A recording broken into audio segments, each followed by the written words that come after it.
the saddest "you are not the father" moments on Paternity Court. I don't want to feel like I'm burdening someone else if he's not my dad. Since he's saying that he's not my dad, so I don't want you to feel like I'm burdening you or you have to deal with me.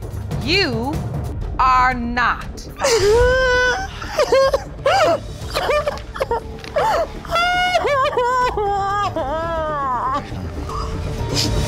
I'm sorry. Medical circumstances forced Miss McKinney to puzzle out the 32-year-old paternity riddle. She had dragged the defendant into the court to prove that he was her biological father.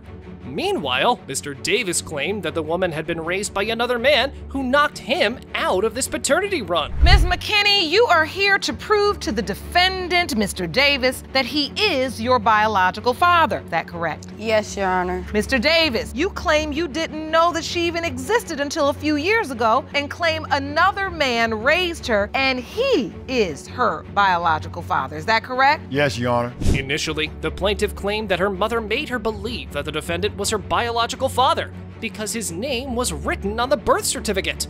But the man claimed that somebody had forged his name on it. So you did sign her birth certificate? No, Your Honor. She had to put it on. Her mom had to put it on there because I wasn't even around or even with her. She never even explained to me. I objected. Back then they were married. So by law back then, if you were married, then that's your child's father. Then that is you are the legal father to a child born in the marriage. It turned out that Mr. Davis was married to the woman's mother. But their marriage did not last for a very long time because his wife was a trollop. He claimed that on their wedding night, he caught his spouse with other men, so he decided to leave her behind like this. The day we got married, I took off and we got married and I had to go back to work. And so once I finished my shift off and I went back home, my house was dark. And when I entered the house, I turned the lights on, acknowledged my wife and two other guys. She in bed with two other guys. I left and I went to Hot Spring. I realized that things was not gonna work out. However, Miss McKinney asserted that her teenage boyfriend once told her that he knew her parents and he could help her to puzzle out her paternity mystery. So he brought the man in front of her. I was dating a young man. One night he asked me, we were talking about family. He was like, let me see your birth certificate. I'll let him see mine. And he looked at me and was like, I know your mama and your dad. They called Michael and told him that it's a young lady here that got a birth certificate here with your name on it. So the next day they came down, we met. It slipped that initially the potential father embraced her and accepted her. But when her grandmother passed, he changed his mind and started denying her. And this broke her heart terribly. Tell other people that I'm not your daughter, but you tell me you didn't know at first, you had doubts, but then you knew yourself that I was your child. At that time, I looked at his mom and his daughter, felt like I looked just like them. I felt like I met my dad, like everything that he raised. Further, Mr. Davis claimed that the man who raised the plaintiff was her biological father. But Miss McKinney cut him off and told her that even though Mr. Williams had raised her, still, he had never claimed himself as her father. Oh, the poor girl has always been deprived of a father. It's always been Michael Anthony Davis is your father from everybody, even other men that's supposed to be the father. They always said Michael Anthony Davis is your father. Mr. Davis, you believe that this man we're speaking about, Mr. Williams, could be Ms. McKinney's biological father. I'm not for sure about that. I don't know. Finally, Judge Lake summoned Mr. William to the court. He stated that despite not knowing for sure about the woman's paternity, he had always been there for her as her daddy. However, it was apparent that listening to such things was so painful for Miss McKinney that she couldn't even hold her tears back. What did her mom tell you about her pregnancy? After we've been together, and then maybe about 6 months into the relationship, she told me she was pregnant. Did her mother ever tell you you were her biological father? No, her grandmother had said something once before. And what did she say? That she looked it like me. Nevertheless, it was heart-wrenching to see a young girl crying for her father, but it did not move the defendant from his point. Mrs. Davis testified that they had never doubted Miss Amber's paternity, but her husband opposed her testimony. This triggered Judge Lake, so she spoke for the woman at the podium like this. Just a couple days ago, you told me something different. Stop lying to me. Just tell me the truth. One day you say, oh, I believe it is, then, oh, I don't know, then you ain't never not once told me that you felt like you wasn't my dad. We never doubted that she wasn't his daughter. Oh my. At this point of the trial, Miss McKinney burst out into tears because she had suffered a lot due to this paternity mess. But now she was going through all of this for her kids. Yeah, whatever it was, her agony was visible, and it ripped my heart up as well. It's not for me. I want to know for my kids. What if I'm dead? Where they gonna go? Like, what? And you I had first stage cancer. What if I found out it was second stage, third stage? What are they supposed to do?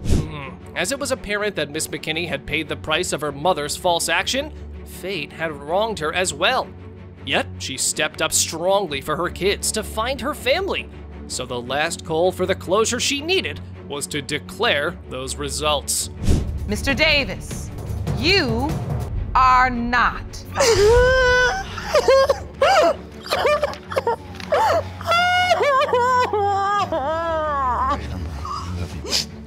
I'm sorry for putting you through this. No. The woman's hokey pokey led her life on the verge of a ramshackle. Mr. Abbott decided to hit the new road when his girlfriend dropped a bomb on the paternity of Aubrey. He claimed that Miss Lacio had been unfaithful to him, and if DNA diagnostics proved him right, their relationship would be gone. Ms. Lacio, you say before this court gave you a date to appear to resolve your paternity dispute, your relationship with the defendant was on the brink of ending. You're here to prove that he is the father of your 7-month-old daughter, Aubrey, and are hoping to save your family. Is that correct? Yes, Your Honor. Wow. The plaintiff stated that there was no trust in their relationship as the man kept an eye on her. She contended that Judge Lake's court had kind of saved her relationship, as the defendant was buzzing them off when this court contacted them. The day that I got the call from the courtroom, he was moving out. He had packed his stuff. He was ready to be out of the door. This courtroom, calling her, has actually saved us as of right now. I need the results of this paternity today to find out if Aubrey is my daughter, because if she's not, I'm gone. Mr. Jacobs said that Lacey's pregnancy news brought joy in their life. But the downer came when the woman's guilt factor made her spill the truth of infidelity. And that turned happiness into agony like this. She had like a guilty conscience, and that's when she told me she had messed up and she had slept with the other dude, that this could possibly not be my child. I asked her, what do you mean? She told me that I could only be the possibility, but right when she got her first ultrasound, she found out the conception date, and it was Easter. She slept with him and me that Easter weekend. However, the things were already wishy-washy. Yet Mommy's swindling caused more damage. As it turned out, when they were little, the woman turned her heart to another man. As you guys know, when things like this happen, then people roll up in this court. Jacob and I had just recently gotten back together. We were on like a little break. We were supposed to have like this great Easter weekend and go camping and everything. And I don't remember why we were fighting, but we were in an argument. So, and I was hanging out with one of my friends and I reached out to another guy. And whenever I reached out to him, we ended up hooking up. We hooked up one time and then I was back together with Jake. Further, the man alleged that baby mama had stabbed him before by deceiving him. He said that the woman was a sore liar who had plagued their relationship, and that's why his trust had been shattered. Gosh, why do bad people always end up with good people? She sat there and lied to me the whole time, saying she didn't do anything. There's nothing to worry about. I wouldn't do this to us. I sat there and I did my little investigation, found a fake Facebook, got into it, and found out everything. And that's when I woke her up and said, "You're gonna sit here and deny it now when I have the proof." Oh, it turns out that the potential daddy was puking the truth about the plaintiff's promiscuity, as she confessed that she had cheated on Mr. Jacob more than once and kept that secret until the man confronted him like this. I denied it and everything at first. I didn't think he could find evidence, and I figured it wasn't worth losing my family over. That was like a mistake that I made, and I wasn't going to admit to it. I wasn't gonna lose my family over one horrible choice that I made. Jacob started with always thinking I was cheating, always thinking I was up to no good. He's always had a GPS tracker on my phone. Even though Miss Lacio had gotten things to cap it all off, she was persistent on her claims that Mr. Abbott was the biological father of her daughter. She asserted that the overwhelming bond the man had with her baby girl made her certain. The way that Jake is with her, I believe that's only something a father and daughter can have. I know there's step-parents out there that have great relationships with their children, but the bond that they have together, the way that she'll throw a fit until her dad will look down at her and pick her up, that's not something a step-parent or anyone in the world can have. That's only a father and daughter relationship. That's their bond. Despite being deceived, the man stepped up for the child and had been active in their lives. But still, the woman slid into another man's arms. Ugh, I mean, how would you play foul with the person who's guarded you? That's the ultimate betrayal. I've been there the whole time throughout her pregnancy. Look at her right there. I love this girl. She is my daughter. I just need the answers to be sure so we can move forward past this. And so you're an involved father? Very involved. I feed her, I change her diapers, I'm there. Every minute I'm not at work, I'm there with Aubrey. It next slipped that the baby mama had also informed the other man about her pregnancy, but he turned her back on her and told her to abort the baby. But the main part was, even though she messed up with both men simultaneously, she believed that Mr. Abbott was the father. I contacted him through Facebook and he wanted nothing to do. He told me, have an abortion, it's not mine, I can't have kids. I heard every excuse from him. I know Jacob is the father, and I know with these results, our family can move forward and we can be a family and we can go on and get married. It was evident that Miss Lassio's infidelity had brought this couple to a vulnerable point and made the poor man's life miserable. The only way they could move forward with this paternity havoc was to disclose whatever the DNA envelope was holding. So, let's see those results. Mr. Abbott, you are not her father. Mr. Abbott, can you really just walk away? I don't know. That's why I didn't walk away the first time. It's because of our other son. And I grew up in a broken home and I don't want that. It's obvious you love the children. After being raised in foster care, Miss McGraw opened her case when she found the man she believed to be her biological father. Meanwhile, the defendant claimed that he could not be the father as he was on military assignment when she was conceived. Let's hear what made the plaintiff certain about her paternity. After growing up in the foster care system just 4 months ago, you found the man whom you believe to be your biological father, the defendant, Freeman McGraw Jr. Yes, Your Honor. Today, you've brought him to court in order to prove that he is your father. Is that correct? Yes, Your Honor. So it turned out that her staunch belief regarding her paternity was driven by her whole family. She contended that the defendant had even signed the birth certificate, and to support her claims, she brought evidence. That's my mom, that's my dad, and that's my brother here, and then the babies, that's me. So, you can imagine, there's no other way that I can think that someone else is my dad, if I'm presented with a picture like, hey, this is your father. I look on this original birth certificate, Freeman McGraw Jr. listed as father. However, Mr. McGraw claimed that he had never signed any birth certificate, and the plaintiff's mother had fabricated his name on the paper, which ticked the woman, so she thrashed the man like this. Did you sign the birth certificate? No, Your Honor, I didn't. She signed the birth certificate. Who signed the birth certificate? The mother. So you weren't there? Did you know your name was listed? Not for a long time, I didn't. Really? Not for a long time. I never saw any of the paperwork. I never saw any of the birth certificates or anything from the hospital. Oh no, so that's where the doubts were evoked. The defendant asserted that Miss McGraw's mommy was swinging around the paternity of her daughter, yet he stepped up to the plate for the kids that were not his. But yeah, if that was the case, why did they not go for a DNA test?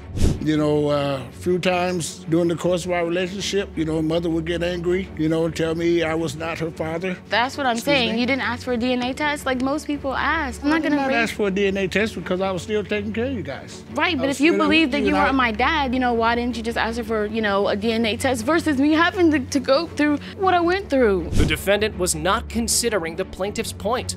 Further, he stated that mommy was promiscuous, and his doubts were turned real when he came back from the military. The woman informed him about his wife's swindling nature, and he confronted her. During the time of conception, now when I left, she had a period. Then when I came back after them 30 days, she wants to take a pregnancy test. And she took it, and I'm like, man, this has got to be crazy, She always had the habit of meeting strange people, to bring them in the house, let them live with us and everything, because I'm gone all the time. Wow, if you think that was too much, then see what the man disclosed next. He claimed that Mama was cunning and had trapped him in this mess several times. He alleged that she tricked him and got him arrested. This made the plaintiff hurt. She asked me to come, oh, please, please come back, so I go. All of a sudden, she's knocking on the wall. I come to find out that was a signal for the girl that lived upstairs to call the police. And they arrested me, take all of my money out of my pocket on me. What was her motive for doing that? For money. Miss McGraw burst out and spoke her heart in the court. She alleged that she was told a different story, and her anguish was visible in her words. She had the worst time of her life. I mean, yeah, no one deserves to be left in foster care and then still hear bad words from her mother from the person who abandoned her. When you're in foster care, you know, and you're 2, you know what I mean? You're raised by somebody else's family. You have to grow up with people making fun of you. And it makes me angry that he's just making my mom out to be this bad person because the simple fact is he's saying, okay, I'm not the dad. If it was so bad in the beginning, why did you even stay? Why you didn't even think to say, okay, well, this could be my child. Why don't I see if this is my kid? Even though McGraw heard the young woman crying to her soul just to be accepted by him, she further stated she had spent her whole life wondering why her dad did not come and get her. But when her dad met her, he denied her at first glance. I was wondering where my dad was. You know, you go through something and everybody's like their dad, their mom, their dad, you know, and I wanted to know where mine was and why my dad didn't come for me. When it come for me, why I had to be there and get to deal with the kids picking on me. You know, it's hurtful. And so my grandma said, you know, that she would look for him for me. The plaintiff said that she just wanted to have a father figure in her life because she was already tired of putting up with a life thing alone. And this time, the man assured the lady that he would ride on her life if she allowed him to. I just wanted to be able to say, hi, Dad, you know, or call my dad. Like, you know, right now we're okay, you know, when we talk on the phone, he's there, you know, but it's just, I don't want to feel like I'm burdening someone else if he's not my dad. Since he's saying that he's not my dad, so I don't want you to feel like I'm burdening you or you have to deal with me. You know what I mean? So that's why I want to know for sure if you're my dad, you know, and I'll be okay. It was apparent that Miss McGraw had so much agony in her heart, which had plagued her soul with a lot of pain because of her absent parents in her life. And the DNA results were the only way to give her the closure she'd been looking for. Let's see what that envelope holds this time, huh? Mr. McGraw, you are not her father. That's the story I've been trying to do. I mean, I've been there for her. I still will be there, you know. And she let me.